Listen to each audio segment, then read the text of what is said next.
Okay, let's get started. Welcome, everybody. And this is a really exciting class that we have prepared for you. And the topic is about the 6 ways of how you can make money and build wealth in real estate.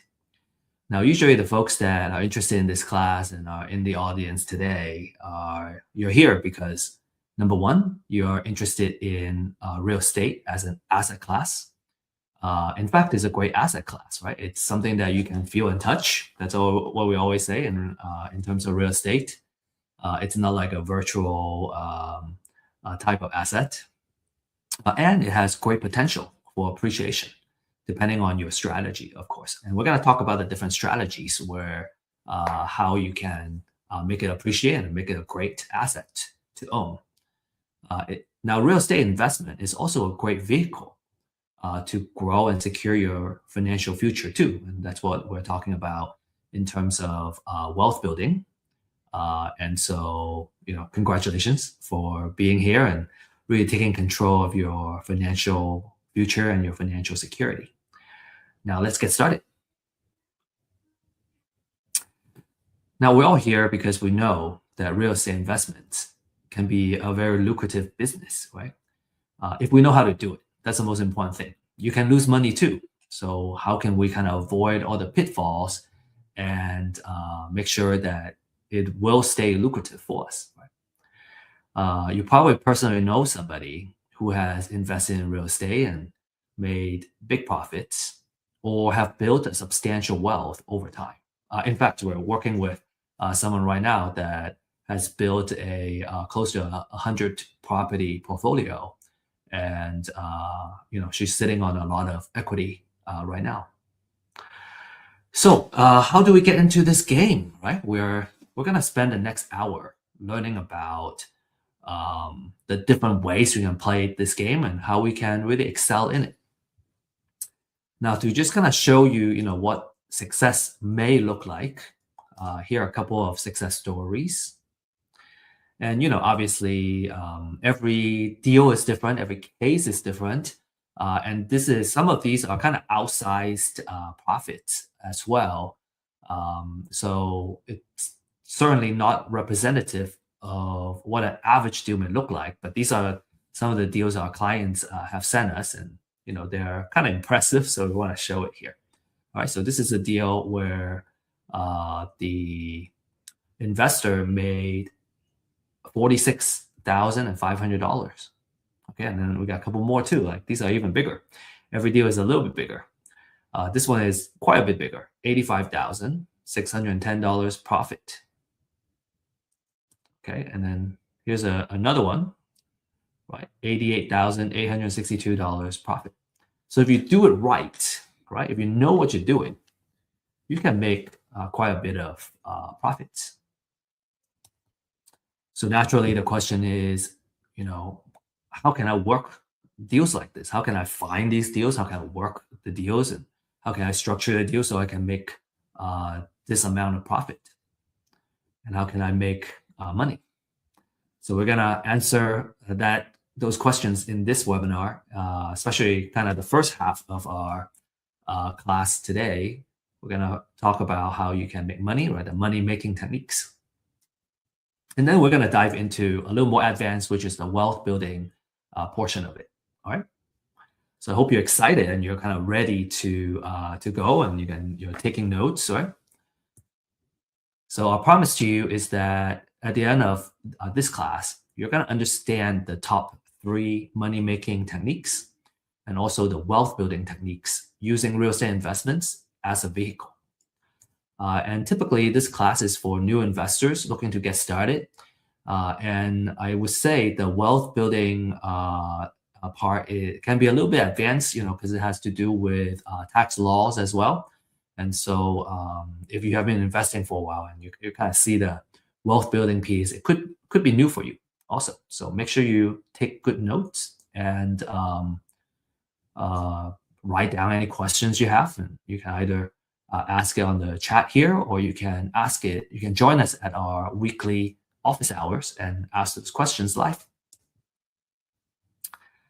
Now, I have found that, we talk about there's a term called digital deluge, which means, we're just inundated by notifications and, so many things kind of flooding our either physical inbox or digital inbox. And it can be very distracting. I have tried multitasking, and that is just not something that's very effective for me personally. And I have found that I learn much better if I turn off my distractions and I'm really focused on just kind of one thing, being present and do one thing. And I feel I feel like I gain more from my time as well. So, it's about how can we effectively use our time and get the most out of it instead of trying to do too many things and, we never do one thing well, right? It's about doing one thing really, really well.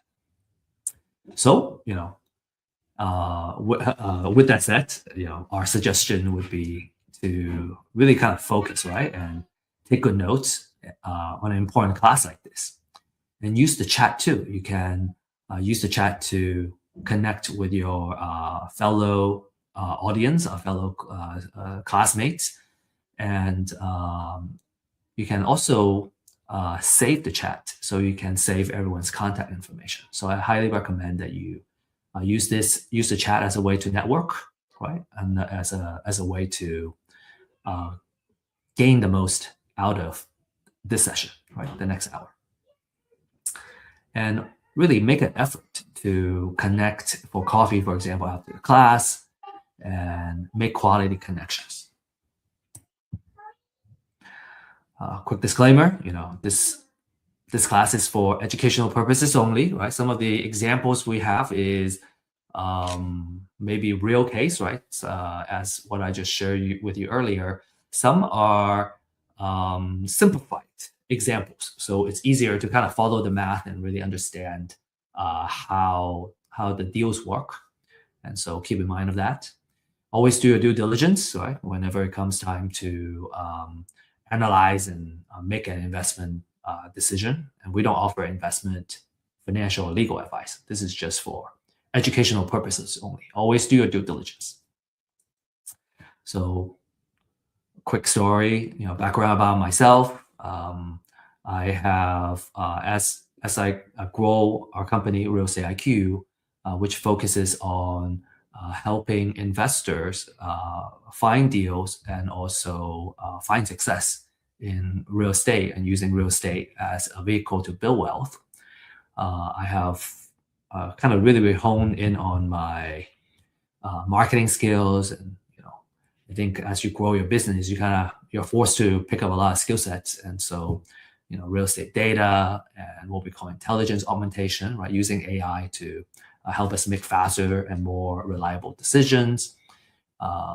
And that's my background. And before that, my background was in science and engineering, so very technical background.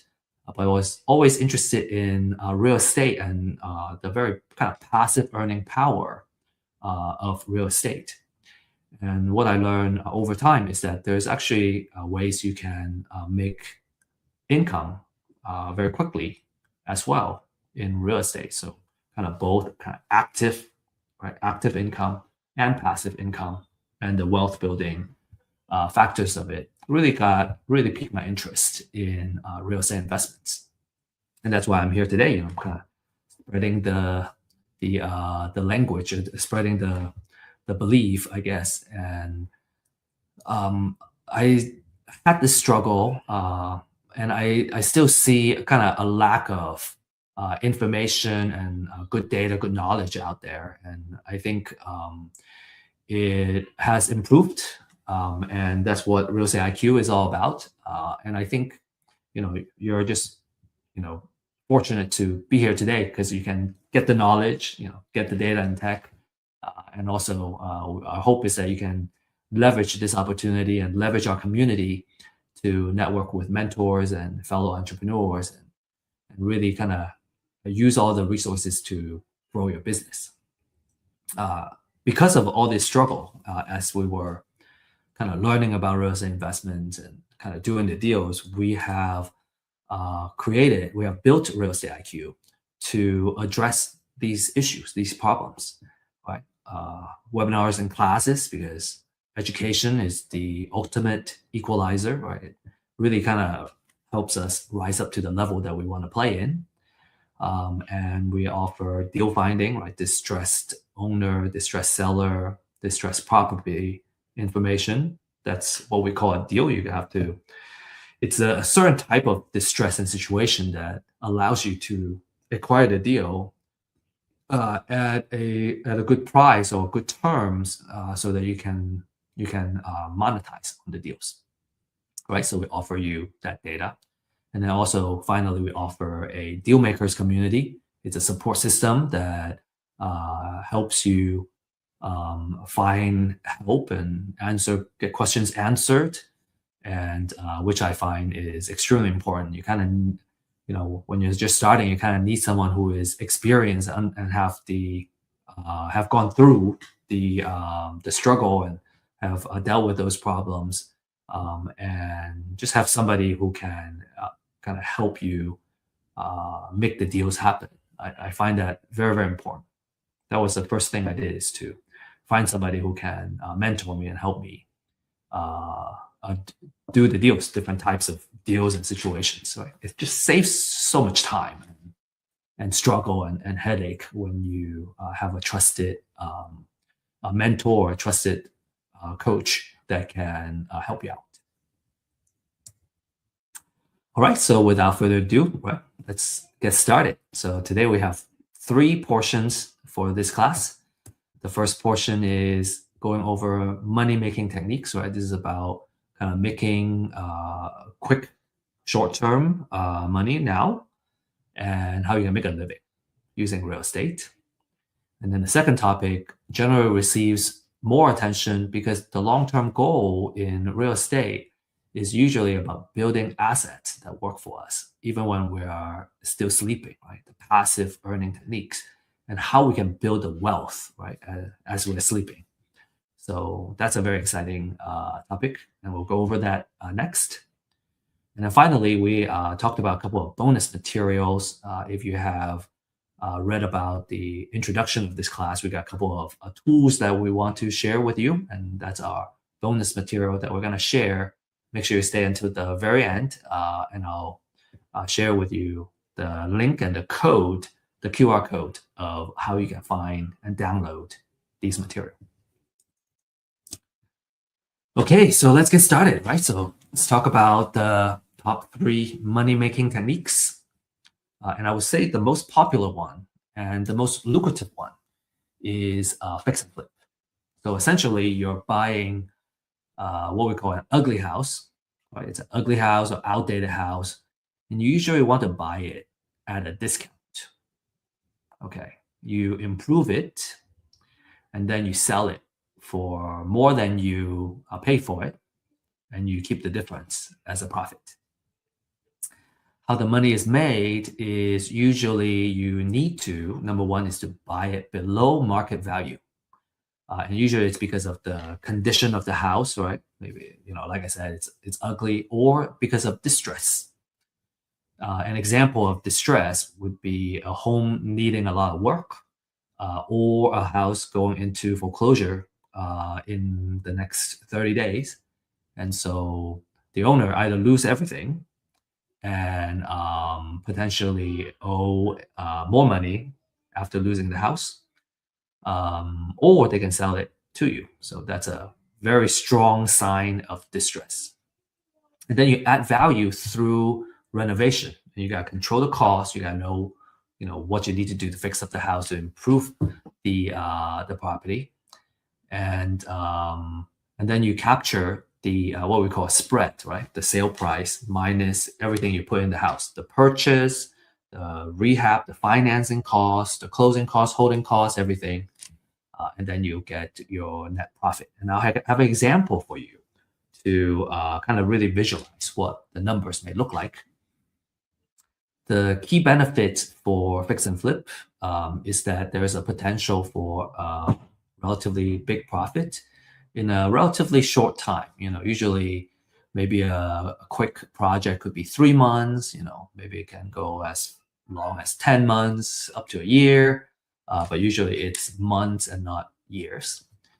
And you can build capital by what we call forced appreciation here, where improving and forcing it to appreciate.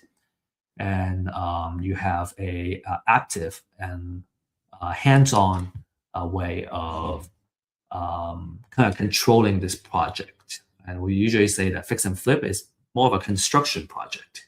After you get the house, you gotta manage that construction project really well, control your costs and your schedule and the quality of the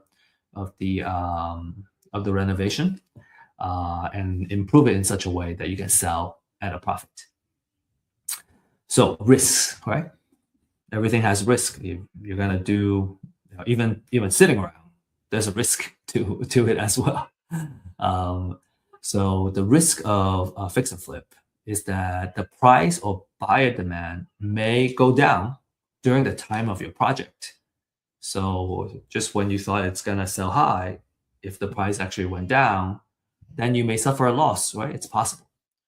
So you want to always be mindful of that, and that's why we also encourage our users and our clients and investors in general to really stay on top of the real estate market update. And we share this on a weekly basis in our Thursday live stream to share with you what's happening in the industry and what's happening with the market on a weekly basis. So you get to stay on top of it. All right. We call it about market risk, right? If the price tanks while you're in the middle of the project, you could be either wipes out whatever profit that you thought you would have, or you may suffer a loss. Okay, so let's be very real about that. Usually, you want to purchase it in such a way that you can account for a potential dip in the market, and the market is also seasonal. So, as you become a more seasoned investor, you've gone through and understand the different seasons, you are gonna make the right decision in terms of pricing and when you want to work on the project and when you want to put it on the market and all that. So you can, as you get more educated, you're gonna learn how to minimize and play with these risks, right? The other one, very, very important, is these are construction risk. So if the cost goes over, right, cost overrun, if you have contractor issues, you have permit delays, and making the project more expensive than needed.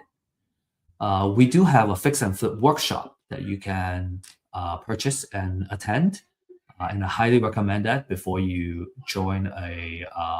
before you start a project, is to kind of learn the ins and outs of what you need to do, and then ideally work with someone who is experienced and can walk you through it. I think kind of having the education gives you the basic foundation and the language, and then also having someone experienced that you work with to kind of bridge that gap until you feel comfortable in doing that. I think that's a golden combination. Right, and then there's financing and holding risk. Usually when you do a short-term flip, you take out financing that has a higher interest rate, and if the schedule, right, if the construction goes over, actually we have a deal right now that has gone cost overrun and a schedule overrun right now that has increased the cost of the flip. The good thing was we were able to acquire the property with enough margin, right? And the discount was so big that we're still expecting to come out ahead. And so just something to kind of keep in mind. And again, there are things that you can do to minimize some of these risks. Okay. Let's talk about the 70% rule of thumb, right? This is one of the rule of thumbs that you should know. And as a demonstration for the rule of thumb, we have also prepared an example. So what the 70% rule of thumb is that everything you put in on the house, you should only be putting in up to 70% of the after repair value of the property. Okay, after repair value means what the house looks like and what the market value would be after you fully fix it up. So this is how we would use this rule of thumb. Okay, and once you get good at it, you can probably do it in your head. So number one is we need to figure out what the after repair value is, and you do that by looking at the comparables in the area, right? All the neighboring houses that were recently sold. How much were they selling for? And based on that, you can come up with the value, and you multiply it by 70%. So in this example, let's say the after repair value is $500,000. You take 70%, that's 350,000. And then we would subtract the repair budget. Okay, so subtracting that means the offer that I would make is $280,000. That's our distress offer.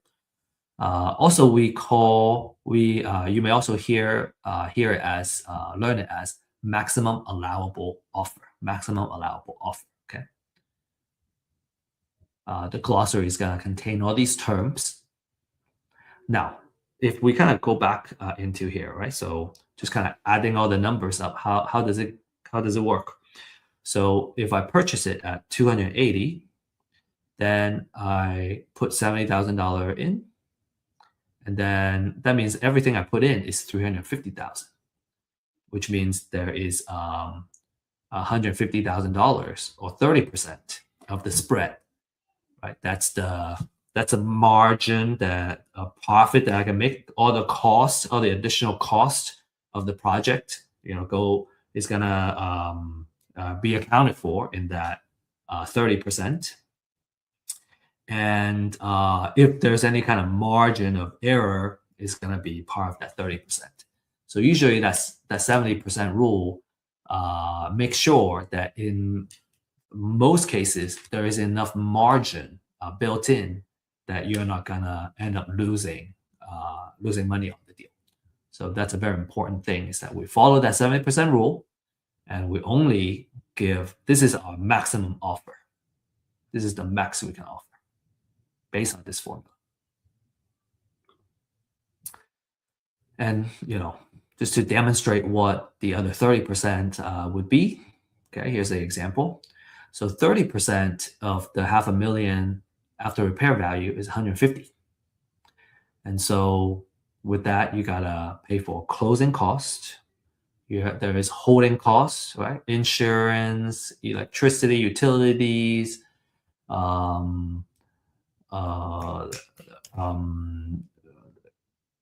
I think that's probably the majority of it. Let me see. Utilities, you got home insurance, right? And if it requires landscaping to maintain the house or whatnot, right? Those are all part of the holding cost. And then you have the financial cost. Okay, financial cost means if I take out a hard money or private money loan, these are usually short-term, high-interest loans. If we leverage that, usually leveraging is gonna make it so that we can potentially make better cash-on-cash profit. And so some people may decide to use their own funds, but in this case, in real estate investments, people usually leverage a short-term loan, high-interest kind of lender to help with the purchase and the rehab of the property. And as a result, you got incurred this financial cost. There are origination fees and interest that you got to pay for financial costs. Now, as you can see, even if you account for that, you are subtracting all of those costs, you can still make, in this case, $90,000 of profit. That's still a really nice sized profit, considering that you just need to find a deal, right? You get financing. You probably need a little bit of capital and liquidity in your bank account in order to qualify for the short-term high-interest loan. Lenders usually want to see that you have liquidity in your bank, even if they are funding 100% of the deal. So typically, you're going to need a little bit of capital to play the fix and flip game. What else? In the fix and flip business, you are in the construction. business, right? You're managing this project, you're managing contractors, you're managing the budget, you're managing the schedule, what needs to be done to fix up all that. So cost overruns and project delays can eat into your profit. Okay. If you have any questions on fix and flip, any comments, we'd love to see it. Okay, next is wholesaling. Okay, so wholesaling, we're kind of going down to the, in terms of the amount of capital that you need or liquidity that you need in your bank account. Fix and flip is going to require the most. Wholesale is going to require less. And then the third method is going to require the least. So in terms of wholesale, what you do is that you find a distressed seller, right? And you secure the property under contract. Okay, so it's a signed contract. Usually it will need to be below what an investor is willing to pay for it. And then you sell the contract, right? So you're reselling the contract, which is the right to purchase the house, not the house itself. So you sell the contract to another investor and you can make a fee out of that. So usually the time frame for wholesale is much less, right? A fix and flip is a several month kind of project. A wholesale deal is just 1 or 2 months, right? 3 months or so to monetize. Okay.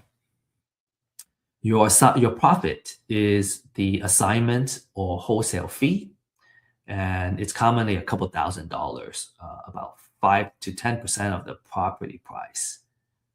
Of course, it depends on the deal size as well.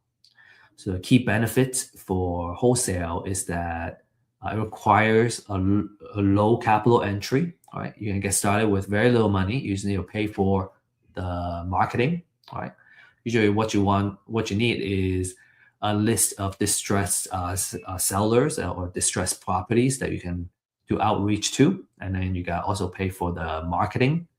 You should have a marketing budget, right, as a wholesaling business. And you also need some earnest money to put the house under contract as well. There is no rehab or long holding period like fix and flip, so you avoid the construction and the kind of time risk.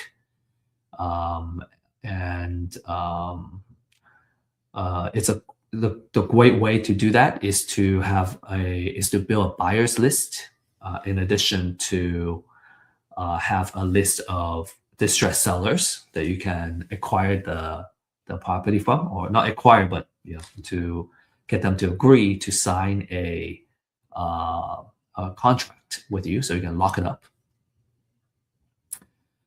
The risk about this method is that there might be wholesaling rules and regulations in your particular state. And some states may require you to become a licensed agent before you can do that. And if you overpay in a contract, or you can't find a buyer in time, then you're gonna risk not being able to sell that contract, and you could lose your earnest money. There are ways to mitigate that. And you gotta get really good with lead generation and maintaining trust with your seller. So those are the things that you need to watch out for wholesale. This is a demonstration of a wholesale. So in this case, right, if you remember, everyone remember the example that we were running. Now, instead of doing the fix and flip itself, I'm a wholesaler, so I want to sell it to a fix and flip investor. So in this case, I need to subtract my wholesale fee. So let's say I want to make $20,000 wholesale fee, then the maximum offer that I would make is $260,000. So if I put it under contract for $260,000, I tack on my wholesale fee, then the investor can buy at $280, and they can still fit the 70% rule. And because of that, I have created value for the fix and flip investor. And the reason is it's not easy. It's difficult to find distressed sellers and putting it under contract.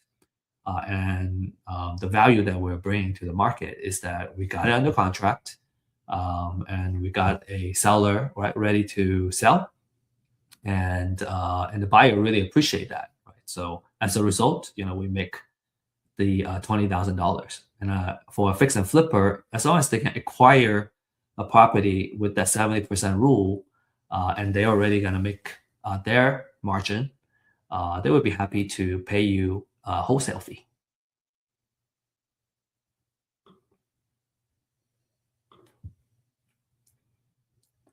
Cool. The third technique is called bird dogging.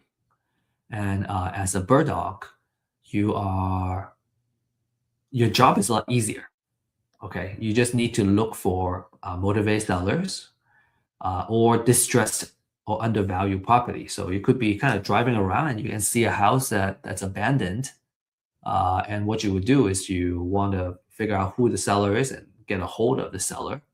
And in that case, if it's a abandoned house, and the owner, you can reach the owner. Usually, they will want to sell if you can help them to sell the house, and so and then you don't need to put it under contract. You just need to get the information and pass it on to either an investor or wholesaler that can put it under contract for you. So how you can get paid as a bird dog is you would either kind of get paid a flat fee for every deal that's closed, right? That's called finder's fee.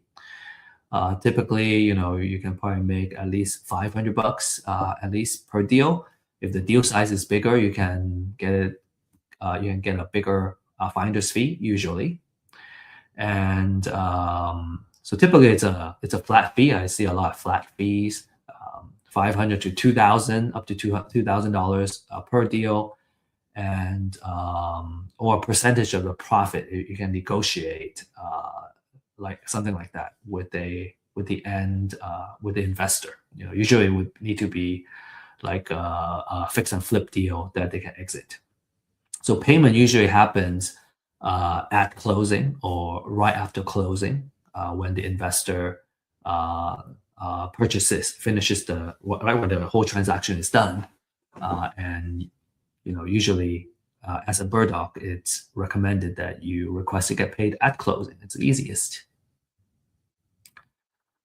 So in this case, you want to make sure you make an agreement with an investor that when you bring them the deal and they close it, they're gonna get you paid. So the difference between bird dogging and wholesaling, right? So what's the difference?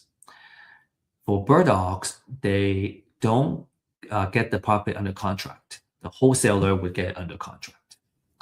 And a bird dog would simply find the lead and refer the lead to someone who closes it. So it makes it a lot easier, right? So your job is just to find it, right?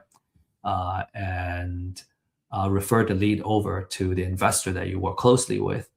It has the lowest risk. It has the lowest amount of responsibility.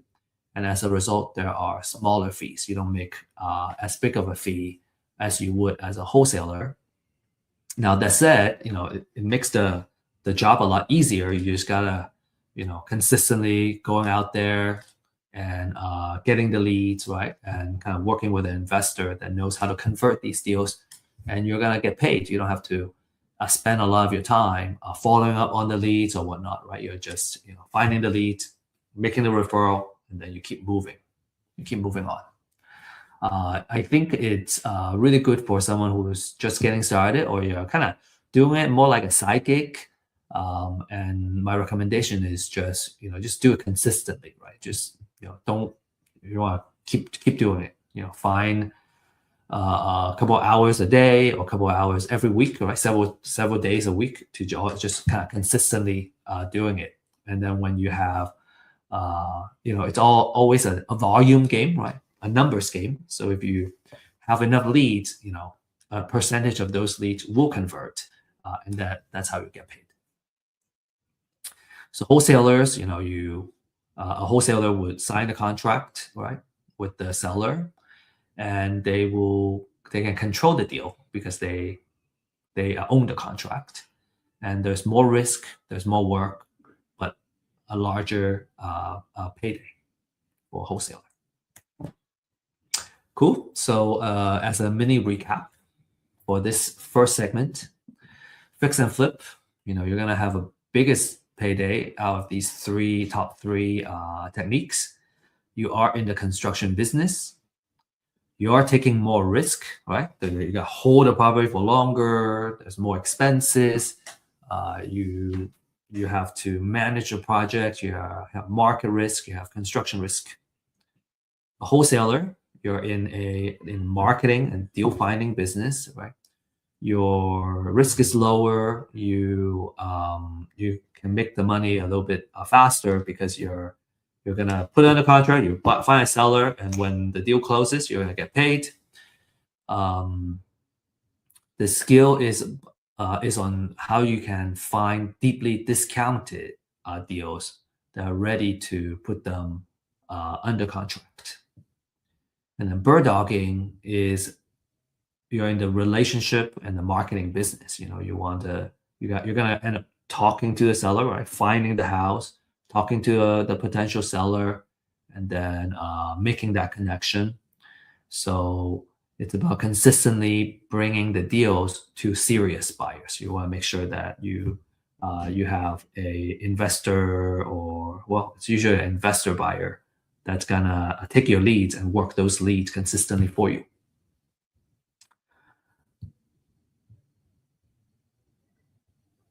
Okay, so that's our kind of money-making techniques, right? Short-term, relatively money, and then you either get a big chunk of payday after a project, the length of a project, or a little bit shorter time frame. You don't make as much, you still make some money, and then for bird dog, you make kind of a side hustle kind of money, and you can kind of learn the game. Some people are just satisfied, people go, well, I can start bird dogging, just kind of learn it and make a little bit of money. And then as I get better and better at it, I can start moving up the food chain and, start flipping and doing bigger projects.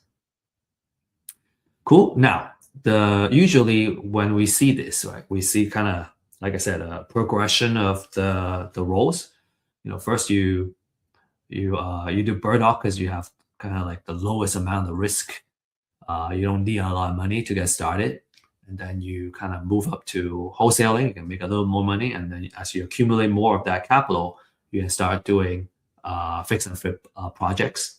And then this is kind of lead into our next segment, is when you're starting to do fix and flip, you can start getting a big chunk of capital. So what are you gonna do? You're gonna just spend it? Well, no, usually you invest it, right? You either invest it in other asset classes, or you can invest it in real estate as an asset class in the form of a rental property. And that's kind of what we're gonna talk about as one of our wealth building techniques.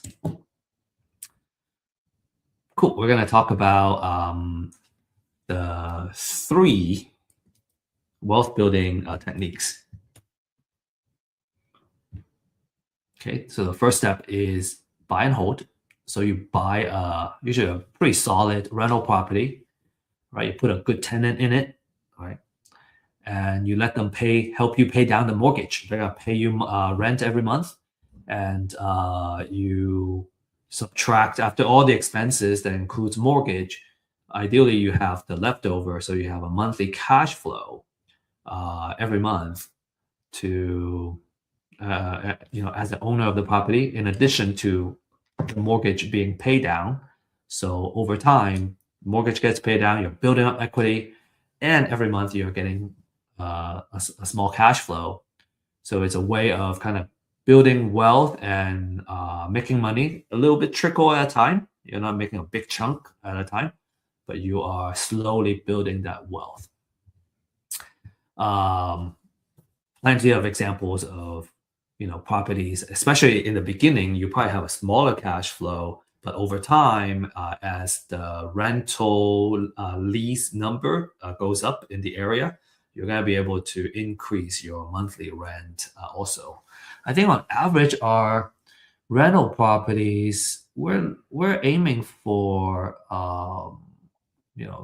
300 to 500 per door to start. Usually, if it's break even, we're pretty good. But usually, kind of, if you have a little bit of cash flow, then you have some margin for maintenance costs and anything like that, and you kind of build up that your piggy bank with that monthly cash flow. So it's always very nice to have. Okay, so you want to look for good, solid rental properties. So for buy and hold, this is another rule of thumb. Okay, it's called a 1% rule of thumb. And what that means is that your monthly rent should be 1% of how much you put into the house. So let's say in this case, if you got to do it kind of in reverse, because what we can know is what the rent would be. And you do that by running a comparative market analysis, figuring out how much the average rent is kind of going for similar houses in the area. So in this case, let's say the monthly rent is 2,500. Then with that 1%, I multiply by 100. So the most I would put out to acquire this house is 250,000, because that 1% is here. And that 1% is gonna make it so that I always make a cash flow. Okay, so we want to follow that 1% relatively religiously, especially when you're just starting out. So if there is repair, we subtract the repair, and then my maximum allowable offer, or my distress offer, is 230,000. Okay, if I buy at 230, I fix it up with 20K, my total all in is 250, and I rent it out for that 1%, I'm good. That's what that 1% is about. Okay, so let's break down that 1%. Okay, how does it really make sure that we cover our all our expenses and make sure it brings me a cash flow? So this is an idealized, right, example. This, we can. I think if you're interested in real life examples, we can probably do it on a one-on-one basis or in our office hours. So let's say this is in this example, right, $2,500 a month. You have mortgage, which is principal and interest. Okay, relatively, it's like around this number, 1,200. The property taxes, insurance. If there's HOA, there's HOA, and then you should always have a small budget for maintenance of the house. After you subtract everything, you would make a monthly cash flow. Okay, so in this example, 575 is a pretty good number, or almost $600 to start, and that's just for one property. So,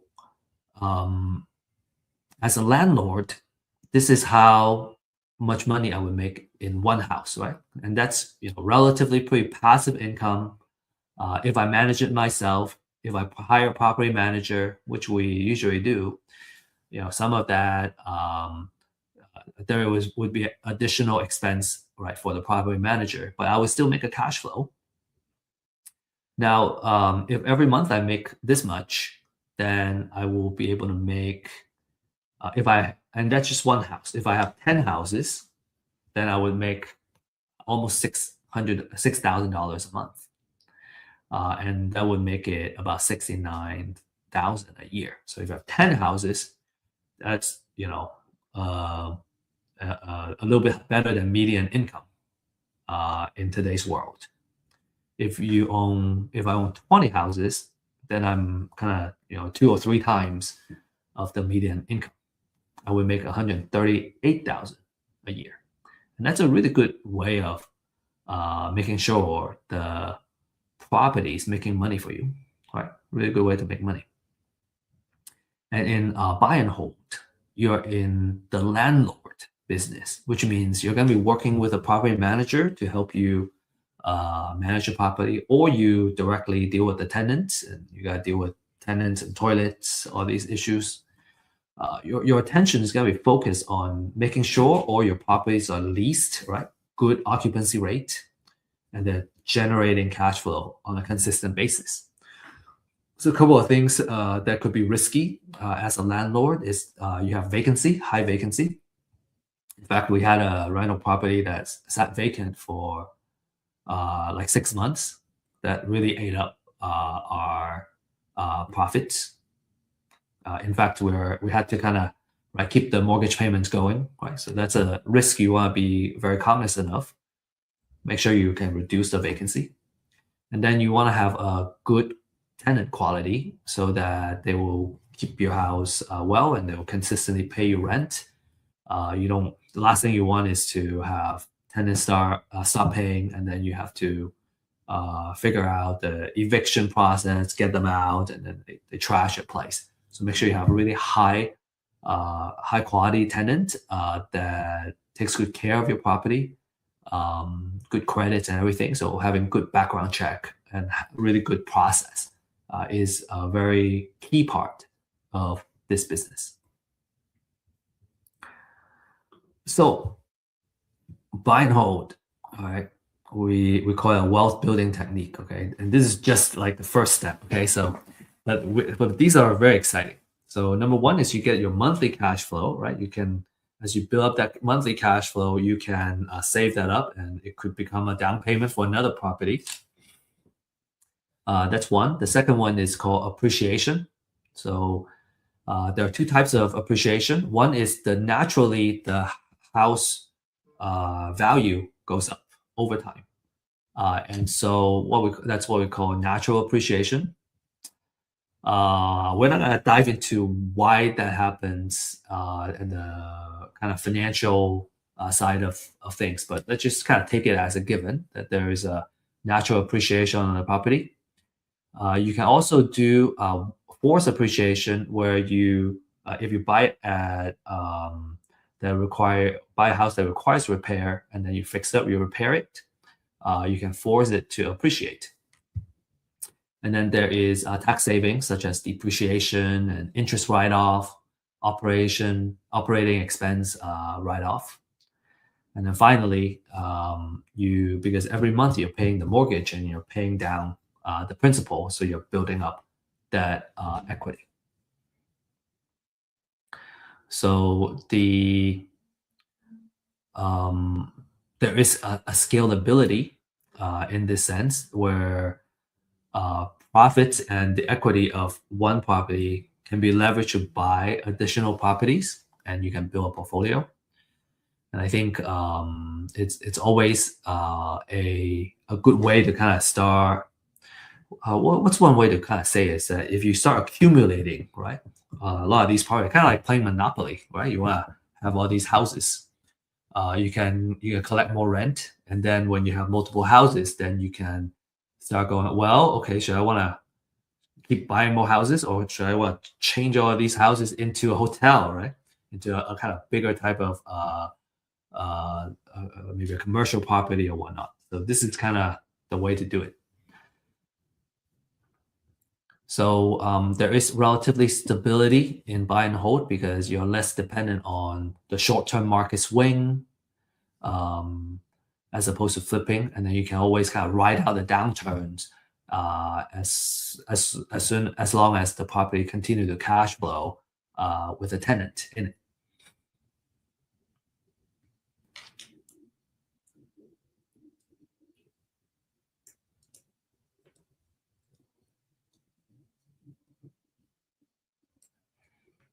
So, in terms of risk, I talk about bad tenants, poor screening. I talk about vacancy can hurt your cash flow, and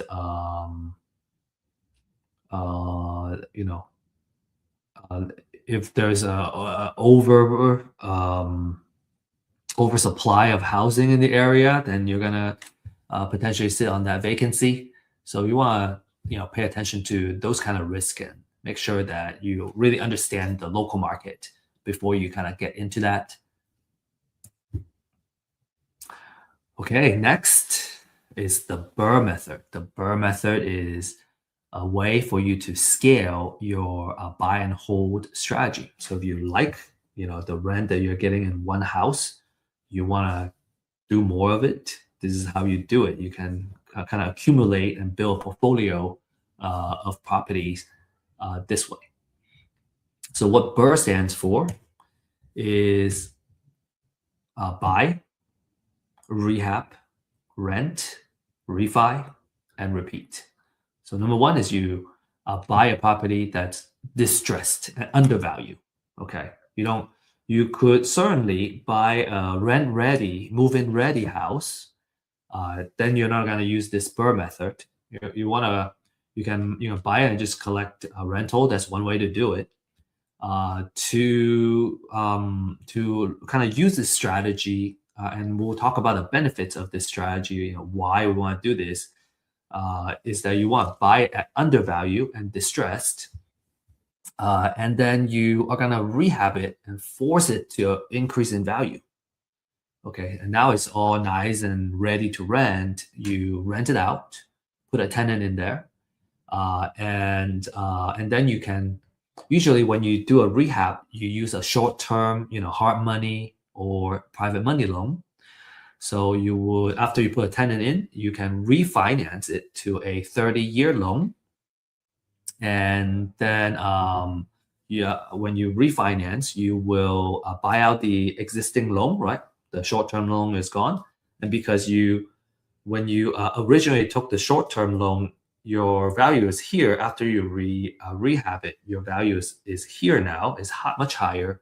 So when you refi, you might be able to, usually you cash out some money, okay, because of the difference of when you first bought it, it was undervalued. After you fix it up, it's at a higher value. So when you do a refi, you can take cash out, and then you can use that cash as the capital to repeat this process. So how Burr makes money? Number one is force appreciation, right? That rehab pushes the value up after a few months of the project, and it creates equity beyond what the market appreciation, the natural appreciation can provide. Then the second one is you have an asset that's consistently creating a cash flow for you. So it pays down the debt for you in addition to having kind of the leftover profit that you can pocket every month. And then the capital gets recycled because when you do a refi, you take all that money out and you might be able to get some additional cash out as well. So now you can use it to reinvest into more properties.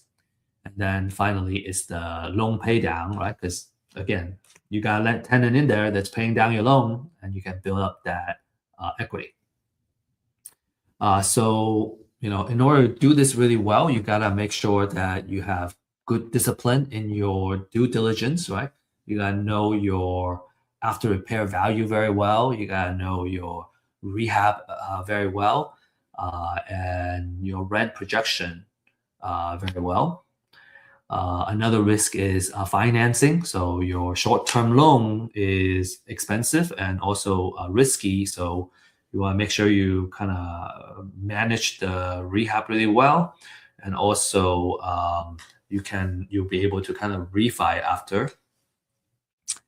And then there's also lending risk, all right? Like, so what happens if after you fix it up, the house, you don't qualify or you can't get the refi money so that you can keep this wheel going. That's certainly a risk in terms of refinance. And so, in all, the Burr is more of an advanced form of buy and hold, and it's more of a scaling tool. It's still a really good long-term rental investing, but it really allows you to reuse the capital, and you can kind of grow a lot faster using this method. Because when you do refi, you're using not a bank conventional loan, but you're using a debt service, a DSCR loan, a debt service ratio, special loan for rental properties. So that allows you to really scale that. Okay, any questions you have, right? Feel free to use the chat or save it and ask it during office hours. We welcome it either way. Okay. Now let's talk about another step, right? Let's take this BRRRR step further, and then I'll have a really nice example to really kind of show and demonstrate to you, how to put all this together and how it works. This is super exciting. Okay, the third idea, the third I guess strategy is called buy, borrow, die. And in our Thursday live stream, John actually taught this in one of our sessions. He can explain it much, much better than me, but I want to really highlight the key points, right? So for buy, borrow, and die, this is what you do. You can do it in any kind of asset, right? But here we're talking about real estate as the asset. So if we use real estate as the asset for a long-term wealth and tax planning strategy, is you grow a portfolio of appreciating rental properties. You can borrow against the equity as the value goes up. You borrow against the equity. And then you let your heirs inherit those properties. And when they inherit the property, right, instead of selling, if you sell it, the taxes you gotta pay is based on how much you originally spent on it. But when your heir inherits it, they're gonna inherit it with at the value that it is today when they inherit the property. And so it's what we call step-up basis in terms of tax.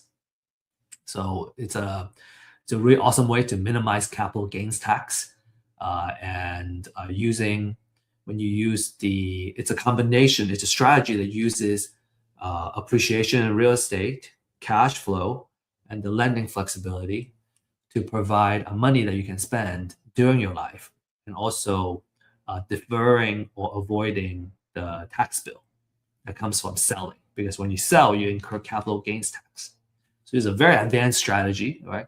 Highly recommend that if you're interested, talk to an experienced CPA that knows how to do this. And we're just here to kind of share with you a glimpse of what it would look like. All right. So this is how we do it. The buy, borrow, die. So number one is you buy, right? You accumulate all this real estate. So let's say you have on a small scale, you have one or two properties, but on a bigger scale, you would have a portfolio of say 20 properties, 60 properties, 100 properties, right? And now you have a really good base for that equity growth over time. And anytime there's a economic cycle, the real estate value goes up. And so you have that pure equity. So once you get that equity built up, you can now borrow against the equity. You can take that cash out and you can use it to either pay for your lifestyle or buy new deals and other investments. And over time, you can, as long as you manage your leverage carefully with the cash flow that you can generate from this real estate, then you're going to be in a really good place, right? So make sure you kind of manage that risk, right? Which is why we say it's a more advanced strategy, because you really got to run your numbers and really make sure that you're not pulling too much equity and you're over leveraged, and then you're going to end up losing your portfolio. So you want to make it, you want to do it in a very conservative way, and that's by running the numbers correctly. You can kind of borrow against it either through what we call cash out refi, or HELOC, or a portfolio loan, and investors have kind of used any and all of those methods. Maybe they take out a commercial loan that usually requires a refi after 5 years. Either way, you can do that and take the equity out. So now you have the money that you want to either spend or buy additional assets. And then when you die and pass the portfolio, The final step is about estate planning and tax treatment. When you die while still holding these properties, your heir will receive what we call a step-up basis to the current market value for those assets. And that's the current US tax laws right now. This step up is going to erase the capital gain that has built up during your lifetime, right? Your heir is going to get to enjoy that. And if they choose to keep the rentals, right, then they will get the step up basis. So if they choose to sell it later, they already got the step up, right? They're not going to have your basis when you bought it, but the basis when they inherit it. So even if it rises more over time, the capital gains tax that they have to pay is going to be much lower than if they had to use your cost basis. To further demonstrate this, I'm going to give you an example, like I said, to really kind of add clarity to it. So before I jump to the example, of putting everything together, just want to stress that this is a advanced, what we call hold forever strategy, and it assumes you're comfortable keeping the properties highly leveraged, right, and having estate planning kind of together to put this together. It works best for quality rentals in a strong location, so you can continue to kind of have that cash flow going on, and having a conservative leverage in place. Make sure that your professional team is kind of all working together to make sure that this works. And then another thing is that the tax laws can change. So buy, borrow, die as a framework may change over time when the tax laws change. So you always want to stay on top of what's happening with the tax law and the legal piece while you employ this strategy. The last remark, look, another kind of more advanced is on the taxes, right? So the size of your estate matters. At the time of this class, there is a federal estate and gift tax exemption. So it's the maximum is at $15 million per person, or roughly $30 million for a married couple. And it's usually taxed at 40%. So basically, if you have less than 15 million as an individual or 30 million as a married couple, then you can qualify for the exemption, right? What you pass down. And then another thing is that each state can have their own estate tax. So, again, always kind of make sure you understand the state tax laws in addition to the federal tax law when you get this done, right? Make sure you have that estate planning in place before you really kind of dive into this. But what I wanted to really demonstrate to you, with all these caveats, is that if you do it right, this is a very exciting strategy because you can pass down a lot of your wealth to your next generation without having to worry about the taxes, right? They get to, this is how we can build generational wealth. Okay, so to really fully demonstrate this, so let's take the next 5 minutes or so going over these next few slides. Okay, really demonstrate this. Okay, so phase one. Okay, I'm gonna buy a property at 80,000, and I'm buying at a really awesome discount because the after repair value is it's worth 200,000. So now this is because I have to rehab the property. Right? I really have to do a lot of work, put $80,000 in. So my total cost basis is 130,000 when I first put it in. So my cost basis is 130. I borrow all of this with a hard money, 11%, say. But I got it done, and then I have built an equity of 70,000. Right, so that's the difference between how much it's worth now and how much I put into it. I have $70,000 of equity. Okay. So that's the rehab kind of phase, right? Purchase and rehab. Now I rent it out. I'm gonna rent it out, and because the house is worth 200,000, I can take a 80% loan basically from the bank. So 80% of that is 160. And let's just say these are the terms: 30 years term, 70% interest rate. Because the bank requires 20% equity, right? I'm gonna leave 40K equity in there, and I can take out $160,000 of the loan. So with that 160,000, I pay back my original loan, right? Because remember, this 130 was hard money. I pay that back, and now I pay all that back, and the difference is 30,000. So I have $30,000 that I kind of made, right? And it's tax free because it's a debt that I took out. And then I also benefit from having a reduced payment, right? My interest rate is lower. Okay, so it's 12%. The interest rate is actually 12%. All right, and then in addition to that, my house has an equity of 40,000. Okay, so I have 40,000 equity. I have $160,000 of the loan, and taking that loan out, it pays back the hard money original loan that I took out, and I took out 30,000, to spend or invest in another deal, and then every month I have reduced payment. Okay, so that's the next phase. All right, another phase. Okay, third phase. Let's say 15 years later, the market value has gone up tremendously, right? It has doubled in value, and now I am at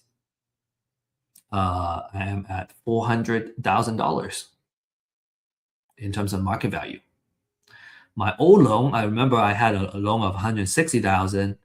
Well, over time, I have paid that down, and it's 130,000 now. Well, now I can do another refi. Okay, I can do a refi. Remember, the bank wants to keep 20% equity. So out of the 400,000, I take our loan for 320,000, and I keep $80,000 equity in the house. So that 320 I'm gonna use 130 to pay back the old loan. Right, the old loan was 130, and the difference is 190. So now I have $190,000 I can put in different places or buy more properties. Okay, I may choose to keep some myself and really enjoy it, have fun with it, or that's your wealth allocation. Allocation, no, allocation. You can allocate different percentage of that cash out, whatever you want to do. Right, it's your money. So kind of the aftermath of this phase is that you have $80,000 in equity. You have $320,000 loan with the bank, and you have taken out $190,000 that you can use. And again, it's tax free because it's debt. Then we have phase 4. Okay, so let's say another 20 years later, you are at the end of your of the life that you enjoy so well. Okay, now the market value has doubled again to 800,000. The original loan you have paid down to 200,000, right? Because you've been paying that consistently for 20 years by then. So then the equity is 800.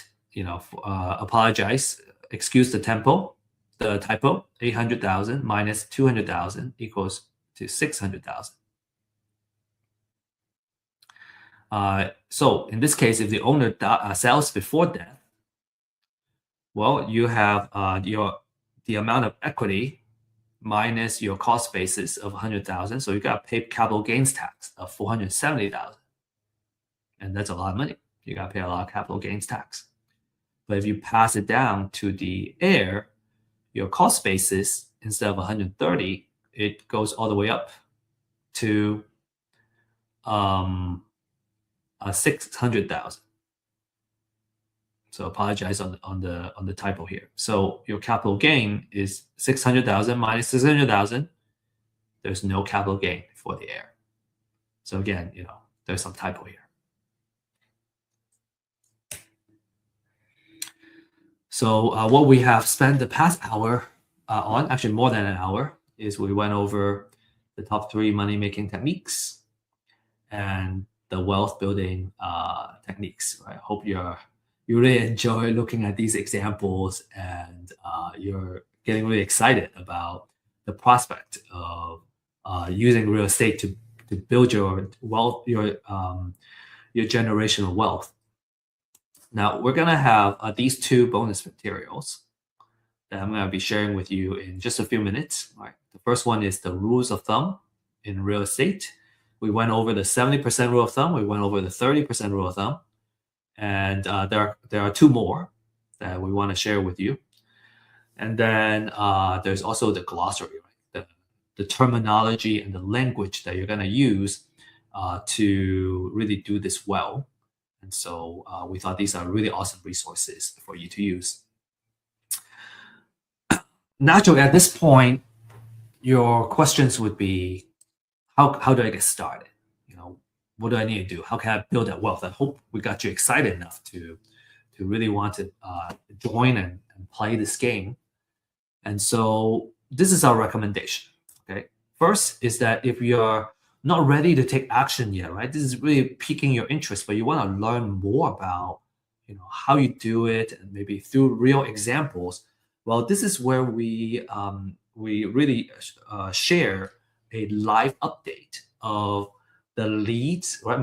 The distressed seller leads that we work on, the deals we have acquired and we're improving, and we're in the middle of building a portfolio right now. So where each deal are going, and then we share our market updates, how it affects the real estate investment world. And in addition to that, we have kind of financial planning and wealth building knowledge. So just a wealth of education. Everybody in here, I'm probably the least experienced. But combined, we have almost 100 years of experience in this wealth building side through real estate. So you definitely don't want to miss that. You should be joining on a weekly basis to really pick up the necessary knowledge to play this game well.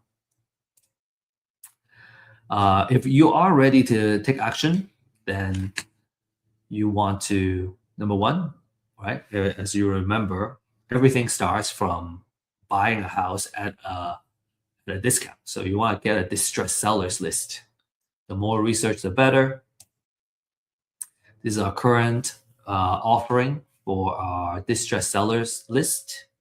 If you scan that QR code, you can learn more and schedule a demonstration of what that looks like and what it takes to kind of get started. Next, you need to find a mentor or a coach. We highly recommend having someone that you can work with that would drastically increase the likelihood that you'll be succeeding in this game. And in fact, we have a deal accelerator program that's designed to help you do tons of deals, right? Do your first deal first, and then kind of start accelerating from there. So the QR code is specifically for that. Here are all the success stories that we have from our clients. Jordan, 2 deals, 60,000. Salvador, first deal, 30,000. Ismail, 80,000. And so if you want to, kind of join that exclusive club of successful clients, you can scan this QR code and schedule a one-on-one consultation. Let's see if this is something that that you need in your life, and let's see how our solution can help you reach your wealth building and money making goals. And as promised, I got a QR code here for you. You just need to scan that, and it's going to ask you to enter your email address. Just fill that out, and it's probably going to take you 2 seconds to fill that out, and you'll be able to download these 2 bonus gifts. And with that said, our time is up. Thank you for joining us. We want to wish you best of luck and happy investing. I look forward to seeing you in either our live stream or our office hours and get to know you and really help you reach your goals. So appreciate your time and look forward to meeting you in person soon.